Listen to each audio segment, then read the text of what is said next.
नमः शिवाय। ओम नमः शिवाय। हर हर महादेव। जय शिव शंभू। दोस्तों, आज हम आपके लिए कर आए हैं 16 सोमवार व्रत कथा। चलिएगा प्रारंभ करते हैं। मृत्यु लोक में भ्रमण करने की इच्छा करके एक समय श्री भूतनाथ भगवान महादेव जी माता पार्वती के साथ पधारे। वहाँ भ्रमण करते करते विदृश्य देशांतर्गत अमरावती नाम की अति रमणीक नगरी में पहुँचे। अमरावती नगरी अमरापुरी के सदृश सब प्रकार के सुखों से परिपूर्ण थी। उसमें वहाँ के महाराज का बनाया हुआ अति रमणीक शिवजी का मंदिर बना था। उसमें महादेव भोलेनाथ और माता पार्वती निवास करने लगे थे। एक समय माता पार्वती भगवान भोलेनाथ को प्रसन्न देखकर उनसे बोली, हे महाराज, आज तो हम तुम दोनों चौसठ खेलेंगे।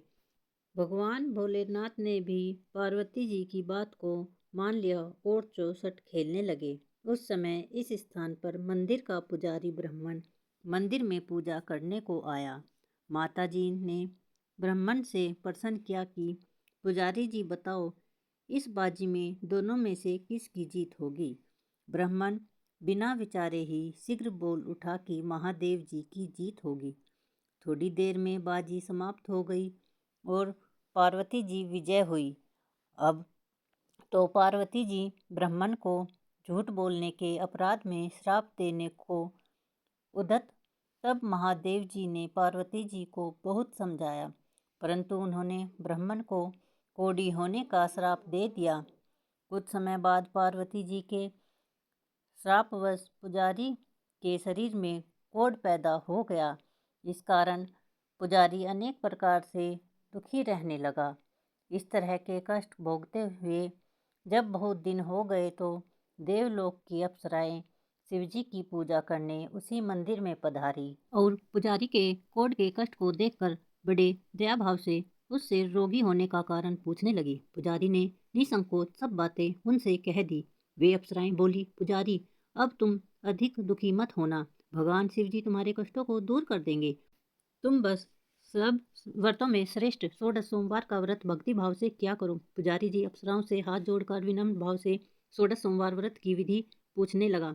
अप्सराएं बोली, जिस दिन सोमवार हो उस दिन भक्ति के साथ व्रत करें, स्वच्छ वस्त्र पहनो, संध्या व उपासना के बाद आधा सेर गेहूं का आटा लें, उसमें 3 अंग बनवाओ और घी गुड़ दीप नवेत्र पुंगी फल बेलपत्र जनेऊ जोड़ा चंदन अक्षत्र पुष्प आदि के द्वारा प्रदोष काल में भगवान शंकर का विधि से पूजन करें।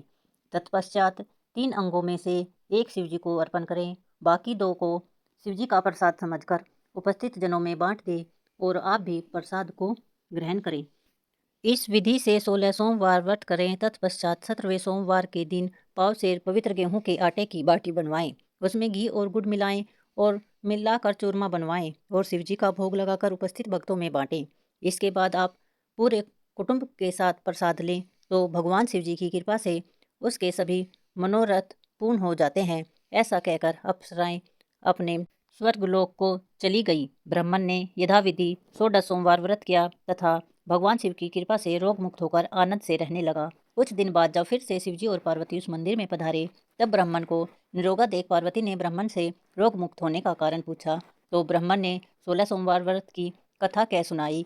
तब पार्वती जी अति प्रसन्न हो ब्राह्मण से व्रत की विधि पूछकर स्वयं व्रत करने को तैयार हुई। व्रत करने के बाद उनकी मनोकामना पूर्ण हुई तथा उनके रूठे पुत्र स्वामी कार्तिकेय स्वयं माता के आज्ञाकारी हुए। परंतु कार्तिकेय जी अपने यह विचार परिवर्तन का रहस्य जानने की इच्छा करते हुए माता से बोले, हे माता जी, आपने ऐसा कौन सा उपाय किया जिससे मेरा मन आपकी ओर आकर्षित हुआ। तब पार्वती जी ने वही 16 सोमवार व्रत कथा उनको सुनाई। स्वामी कार्तिकेय जी बोले कि इस व्रत को मैं भी करूँगा, क्योंकि मेरा प्रिय मित्र ब्राह्मण बहुत दुखी दिल से परदेश गया है और मेरी उससे मिलने की बहुत इच्छा है। कार्तिकेय जी ने भी इस व्रत को किया और उसे करने के बाद ही उनका प्रिय मित्र उनसे मिल गया। मित्र ने इस आकस्मिक मिलन का भेद कार्तिकेय जी से पूछा तो वे भी बोले, हे मित्र, हमने तुम्हारे मिलने की इच्छा करके 16 सोमवार का व्रत किया था। अब तो ब्राह्मण मित्र की भी इच्छा हुई और वह भी इस व्रत के बारे में जानने लगा। उसने भी अपनी इच्छा रखी कि मैं भी विवाह करना चाहता हूँ। तो कार्तिकेय जी ने व्रत की पूरी विधि उनको बता दी। व्रत के प्रभाव से जब वह किसी कार्यवश विदेश गया तो वहाँ राजा की लड़की का स्वयंवर था। राजा ने प्रण किया था कि जिस राजकुमार के गले में सब प्रकार श्रृंगारित हथनी माला डालेगी, मैं उसी के साथ अपनी प्यारी पुत्री का विवाह कर दूंगा। शिवजी की कृपा से ब्राह्मण भी स्वयंवर देखने की इच्छा से राजसभा में गया और सभा में एक ओर बैठ गया। नित्य समय पर हथनी आई और उसने जयमाला उस ब्राह्मण के गले में डाल दी। राजा ने अपनी प्रतिज्ञा के अनुसार बड़ी धूमधाम से कन्या का विवाह उस ब्राह्मण के साथ कर दिया। राजा ने ब्राह्मण को बहुत सा धन और सम्मान देकर संतुष्ट किया। ब्राह्मण सुंदर कन्या पाकर सुख से जीवन व्यतीत करने लगा। एक दिन राजकन्या ने अपने पति से प्रश्न किया, हे प्राणनाथ, आपने ऐसा कौन सा भारी पुण्य किया था जिसके प्रभाव से हथनी ने सब राजकुमारों को छोड़कर आपको वरण किया? ब्राह्मण बोला, हे प्राण प्रिय, मैं अपने मित्र कार्तिकेय जी के कथन अनुसार 16 सोमवार का व्रत किया था। व्रत के फल स्वरूप मुझे तुम जैसी गुणकारी और स्वरूपवती पत्नी की प्राप्ति हुई। व्रत की महिमा को सुनकर राजकन्या को बड़ा आश्चर्य हुआ और वह भी पुत्र को की कामना करके व्रत करने लगी। शिव जी की दया से उसके गर्भ में एक अति सुंदर, सुशील, धर्मात्मा और विद्वान पुत्र उत्पन्न हुआ। माता पिता दोनों उस देव पुत्र पाकर अति प्रसन्न हुए और उसका पालन पोषण भली प्रकार से करने लगे। जब पुत्र समझदार हुआ तो एक दिन अपनी माता से प्रश्न किया, हे माता, तुमने कौन सा ऐसा व्रत और तप किया है जो मेरे जैसा पुत्र तुम्हारे गर्भ से उत्पन्न हुआ है? माता ने पुत्र का प्रबल मनोरथ जान करके अपने किए हुए 16 सोमवार व्रत की विधि के सहित पुत्र को बता दिया। पुत्र ने सब तरह के मनोरथ पूर्ण करने वाले व्रत को सुना तो वह भी इस व्रत को राज्याधिकार पाने की इच्छा से हर सोमवार को यथाविधि करने लगा।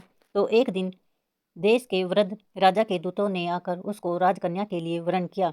राजा ने अपनी पुत्री का विवाह ऐसे सर्वगुण संपन्न ब्राह्मण युवक के साथ करके बड़ा सुख प्राप्त किया। वृद्ध राजा के दिवंगत हो जाने पर इसी ब्राह्मण बालक को गद्दी पर बैठाया गया, क्योंकि दिवंगत राजा के कोई पुत्र नहीं था। राज्य का उत्तराधिकारी होकर भी वह ब्राह्मण पुत्र अपने 16 सोमवार के व्रत को करता रहा।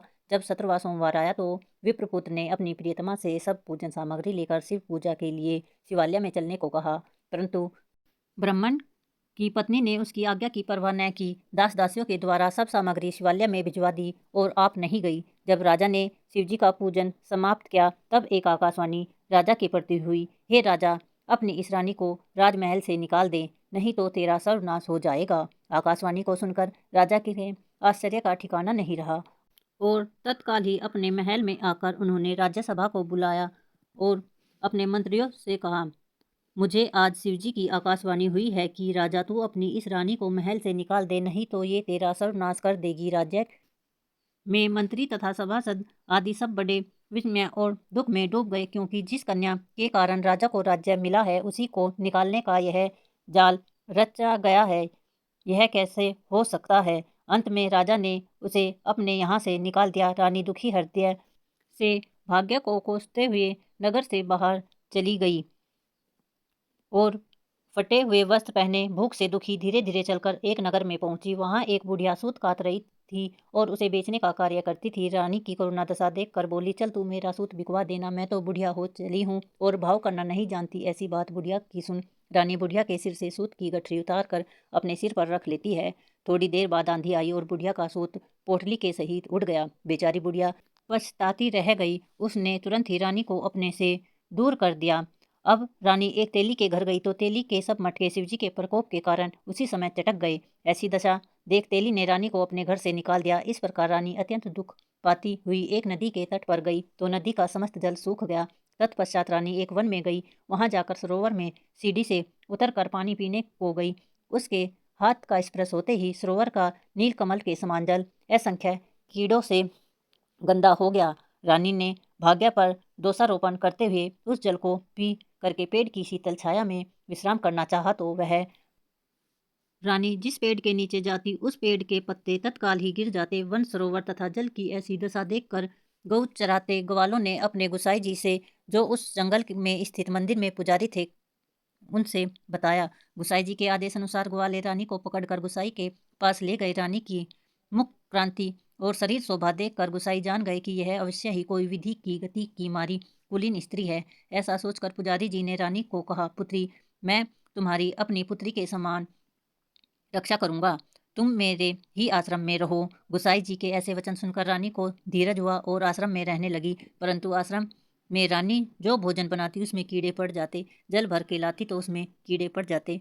अब तो गुसाई जी भी दुखी हुए और रानी से बोले, हे पुत्री, तुम्हारे ऊपर कौन से देवता का प्रकोप है जिससे तुम्हारी ऐसी दशा हुई है। पुजारी की बात सुन रानी ने शिवजी महाराज से पूजन का बहिष्कार करने की कथा सुनाई तो पुजारी शिवजी महाराज की अनेक प्रकार से स्तुति करते हुए रानी से बोले, हे पुत्री, तुम सब मनोरथों को पूर्ण करने वाले 16 सोमवार व्रत करो। उसके प्रभाव से अपने कष्टों से मुक्ति को पा सकती हो। गुसाई की बात सुनकर रानी ने 16 सोमवार व्रत को विधिवत संपन्न किया और 17वें सोमवार को पूजन के प्रभाव से राजा के हृदय में विचार उत्पन्न हुआ कि रानी को बहुत दिन हो गए यहाँ से गए हुए, न जाने कहाँ कहाँ भटकती होगी, उसे ढूंढना चाहिए। यह सोचकर रानी की तलाश करने के लिए चारों दिशाओं में दूत भेजे। वे दूत रानी को खोजते हुए पुजारी के आश्रम में पहुंचे। वहां रानी को पाकर पुजारी से रानी को मांगने लगे, परंतु पुजारी ने उन दूतों को मना कर दिया तो दूत चुपचाप लौट आए और आकर महाराज से सारी बातें बता दी। रानी का पता पाकर राजा स्वयं पुजारी के आश्रम में गए और पुजारी से प्रार्थना करने लगा, हे महाराज, जो देवी आपके आश्रम में रहती है वह मेरी पत्नी है। शिवजी के कोप से मैंने उसको त्याग दिया था। अब इस पर से शिवजी का प्रकोप शांत हो गया है, इसलिए मैं इन्हें लेने आया हूँ।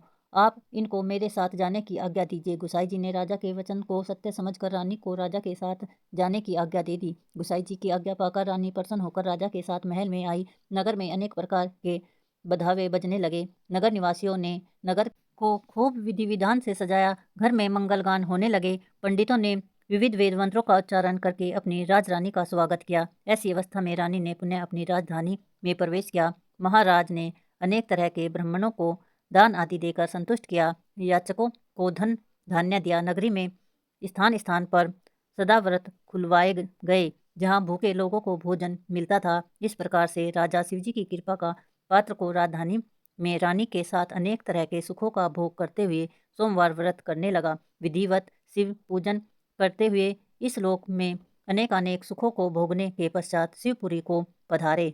ऐसे ही जो मनुष्य मन, वचन और कर्म द्वारा भक्ति सहित 16 सोमवार का व्रत, पूजन आदि विधि व्रत करता है वह इस लोक में समस्त सुखों को भोग कर अंत में शिवपुरी को प्राप्त होता है।